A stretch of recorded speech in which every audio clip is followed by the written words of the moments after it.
Hey guys, welcome back. Another training session with Coach. Brand new day probably for you, because if you just did our integer training, that one takes a little bit. This is probably one of the single most important topics you're going to cover for the entire GED test, because it covers a lot. It can be applied to so many things. Fortunately, it's not like anything too hard. It's just learning the order to do things in. It's all adding, subtracting, multiplying, dividing, as always with math. And this is the section where we learn there is an order. So math is a type of language. And this language has to be spoken by everybody around the world. You may have heard that math is the universal language. You're right. But not everybody speaks the same regular language. But math is something we want to all do the same. If we all do the same problem, we want to get the same answer. And so because of that, we all have to do things in the same order, which is what we're getting to today, our order of operations.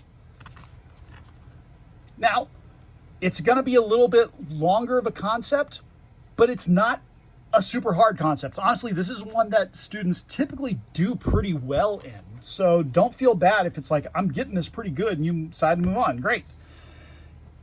When you first learned this, you may have been taught this little rhyme, "Please excuse my dear Aunt Sally." I'm going to use this as my base. I will show you some slightly different variations on this, not analogy. What is this? I don't know, this saying. Because this is good, but it doesn't necessarily encompass everything. So order of operations means we've got to do all of our processes in a certain order, so that way nobody anywhere who does the problem gets a different answer. Everybody gets the same thing. And I did break it down on the top of this note sheet, which you can download the practice problems, which as always breaks into easy, medium, and hard levels. And if you want to if you think you have this, it's like, I'm going to try this on my own. Pause me. Go try a couple problems, see if you're getting it, and if you do, great. If not, come back and listen a little bit. I'm only taking up so much time of your life, and then I'm teaching you this whole thing you got forever, right? So this is not like something you're going to watch all the time. You're training with me until you get it, then you move on. Then you'll forget about poor Coach. Hopefully you won't, and you'll remember, oh man, Coach really helped me through that. And when you become like really rich millionaires because of all the stuff you learned, don't forget to buy me a sandwich, okay? Anyways. So our order of operations, "Please excuse my dear Aunt Sally," is a way to remember it. Please excuse my dear Aunt Sally. You may have been shown this PEMDAS and they write up and down, and that stands for things like parentheses. And that's these little brackets. Then exponents. And then multiply and divide.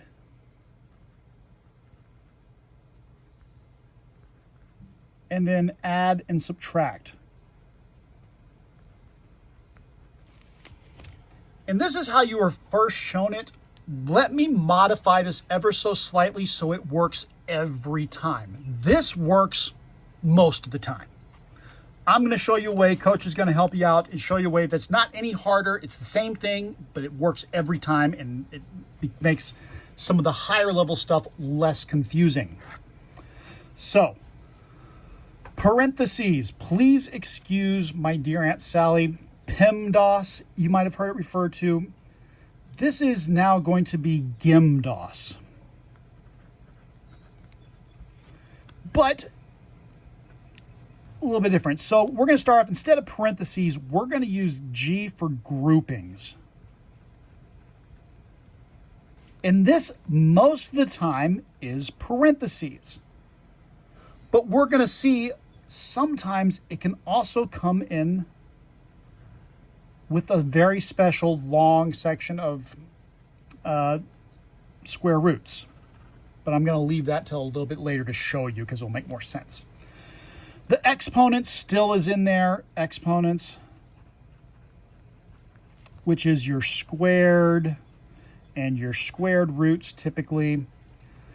Then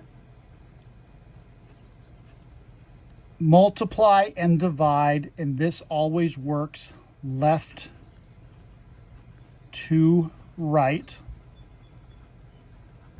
Multiply and divide are what's called inverse operations. You've heard me say that before, chances are. And multiply and divide, because they're inverse operations, they're opposites. They're two sides of the same coin. One undoes the other. They're opposite each other. So because of that, neither one is more important. They are done during the same step. The only way we tell which one goes first is working left to right. The same thing can be said for our add and subtract. We work left to right. Both of these are inverse operations. So it'll be easier to understand when we actually do some of these. It's a fancy way of saying just whatever you come to first, you do first. These first two are pretty straightforward. If it's grouped together, we do that first. And then if it's got an exponent or square root, we do that next. And then we work multiply and divide, third step. They're equally important. So just whichever one we come to first, left to right. And then our last step is adding or subtracting. They're equally as important. So we just do it whichever one we come to first, left to right. So let's look at our sheet here. Whenever I do these problems, you're always going to end up with these reverse triangles, upside down triangles, and you'll see what I mean. So I've got, number one has 6 plus 2 times 3. Well, I have no parentheses or groupings. I have no exponents, but I do have multiply and divide. I have one of those. So 2 times 3, that's the first thing we do. Even though the 6 plus 2 is first when you read it, the multiply and divide is a higher level importance. You notice I have these steps, the 4 steps up here. That step 3 happens before step 4. So 2 times 3 is 6. So now my new problem, I'm going to bring this down. 6 plus 6 is, that's my new problem, and I'm just one step, that's 12. And this is the reverse triangle, or the upside down triangle. Whenever we work a problem with PEMDAS or GIMDAS, it slowly gets smaller and smaller until we finally get our answer. I just like to box my stuff in when I'm first training. Okay. Best way to do this is with practice, because you know add, you know subtract, you know multiply. There's nothing I'm teaching you new as far as the operations. You can do all those operations. That's easy. I'm just telling you the order to do it. So nice thing about these, when you're doing this on the non-calculator section, even though you'll apply this idea to the calculator section, your calculator actually has PEMDAS plugged into it. Like, it knows which thing to do first, as long as you plug it in right. And we'll get to that more when we look at these type of problems in a calculator section. But right now, you're probably gonna definitely have one problem that's just a straight problem, looks like this, that you just fill out on the non-calculator section that uses order of operations. Let's do one more easy one, then we'll do a medium, and then we'll move on to a couple hards, and I think we'll call it good at that point. All right, let's see what looks good. Oh, I don't know, but let's do this one. 6, that looks nice. All right, 18 minus 6. 18 minus 6 is 12. And then 12 divided by 2 is 6, right? I hope you were yelling at Coach, like, Coach, no, dude, wrong, wrong, wrong. Because I don't have any parentheses, so nothing for step 1. I have no exponents or squared roots, so nothing for step 2. But I do have a multiply and divide, so step 3, I've got to do this side first. This 6 divided by 2 is 3. Now I can bring down the stuff I haven't used. 18 minus 3. 18 minus 3 is 15. Let's look at our answer key down here, 6. 6 says 15. Oh, make sure you can see that I wasn't quite low enough. 6:15. All right, those are some easy ones. I want you to have plenty of practice on your own, so definitely do those. Let's switch over to the medium page. If you didn't print these out, you can just write them. It's not like that much more work to write them. I mean, we're only doing a couple problems together. All right, let's start with number one. Number one's a nice one to get into it. What we know here, we have parentheses, which means we've got to do that first. 6 times 2. 6 times 2 is 12. Good. And then bring down what I haven't used. 3 plus 12. All right, so now I've just got one step problem. 3 plus 12 is 15. And you're like, wait a second, coach. Wouldn't multiply have been before adding anyway? Yeah, it would have. So technically on this problem, you didn't really need the parentheses. But the parentheses is a way of the problem telling us this thing is more important. You got to do it first. For whatever reason, that thing has to be done first. So let's look at one that influences it a little bit more. Let's look at number 3. Go down here, number 3. 7 times 4 plus 1. We do have parentheses on here. 4 plus 1 is being told to do first, even though normally we would do multiplication before our addition. And this multiplication is written before we get to this addition, but it's got the parentheses, and the parentheses say this is most important, do it first. All right, so 4 plus 1 is 5. Bring down what I haven't used. 7 times 5. 7 times 5, 35. Boom! Boom sauce. 35, 3 down here. 3's 35. Looks good. I like that. Okay, let's do one more from over here. Let's do 7. I like 7. All right, so 7 has no parentheses, but it's got a couple different steps. I have a multiply, I have a minus, and I have an add. Well, I know I've got to do multiplying before my adding or subtracting because it's a higher level operation. 8 times 3. 8 times 3 is 24. Let's bring down everything I've not used. Minus 5 plus 1. Now we have subtracting and adding in here. But those are inverse operations. They are equally as important. They are done at the same time. The only way we tell which one goes first is left to right. In this case, we come to the subtract first, even though we might be thinking, oh, but we write PEMDAS, subtracts the very last thing. You're right, which is why I try to teach you more in this way, the GEMDAS, where adding and subtracting is written at the same time and we just go left to right. Remember, because they're inverse operations. They are just two sides of the same coin. Neither one's more important than the other. So we just go left to right. 24 minus 5 gives us 19. Bring down what I've not used. 19 plus 1 gives us 20. You notice I'm working out each step as I go. Makes this little reverse upside down triangle. Let me double check that. 7 I say is 20. 7 is 20. All right, good lift, guys. Let's get a couple more reps in and then we're going to call it good.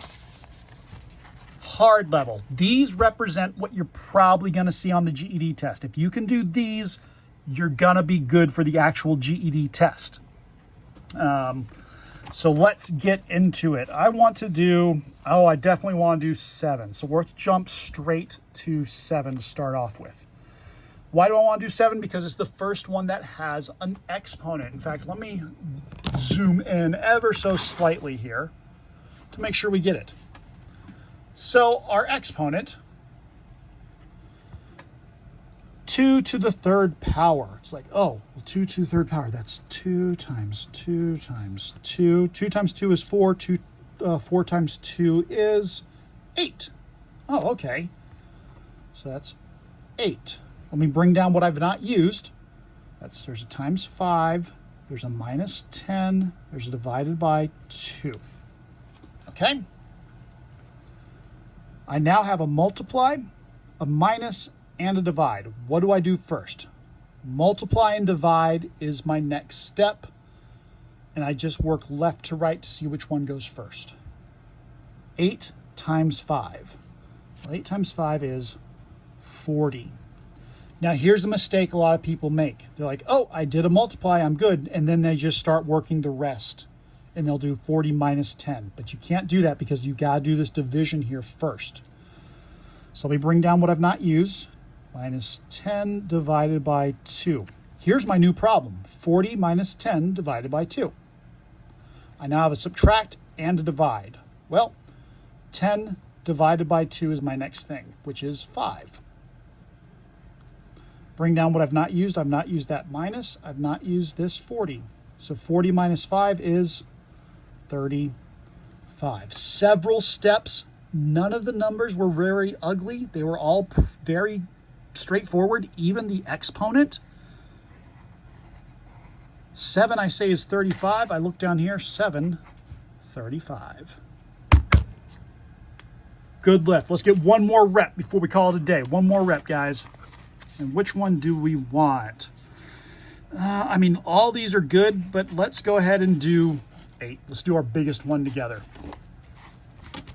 Okay. I've got adding, multiplying, I've got a subtracting in parentheses, and I got dividing.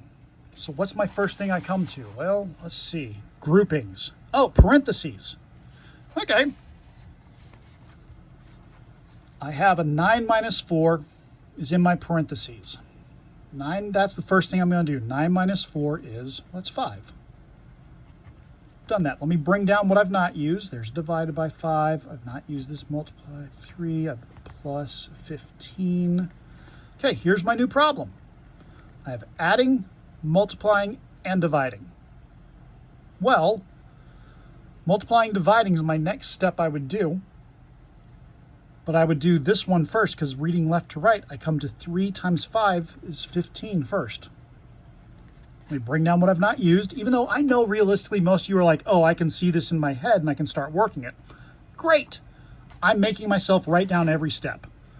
So I've not used the 15, the plus, I've not used the divided, and I've not used this 5. Here's my new problem. 15 plus 15 divided by 5. Do I do the plus or the division first? Division comes before adding. So 15 divided by 5 is 3. So now I've got 15 plus 3 gives me 18. 8 equals 18. Guys, one of the biggest concepts on your test. These can get harder. These can get much harder and much more complicated. But realistically, this is about what you're going to see on the GED test. If you study other things, which I encourage you to, you can see this at higher levels with more steps, doing more things. But this is pretty good. Go ahead and do the rest of these practice problems. Hit the quiz that's on your assignment page next and check it. Check in with your tutors, see if you need to do anything else. This really wraps up your the non-calculator section. There'll be a couple of practice problems for different things you might see on the non-calculator section, like putting things in orders, but these are all your big concepts. Doing these concepts are really going to take you through everything. But good reps, guys, good practice, good training. You're on your way. Kick some butt and keep going. Coach wants you to keep going. You're getting so close. You can see this has not been tons and tons of time that you've spent with me. And this was another one of your questions. One more done. All right. Great job, guys. See you next time.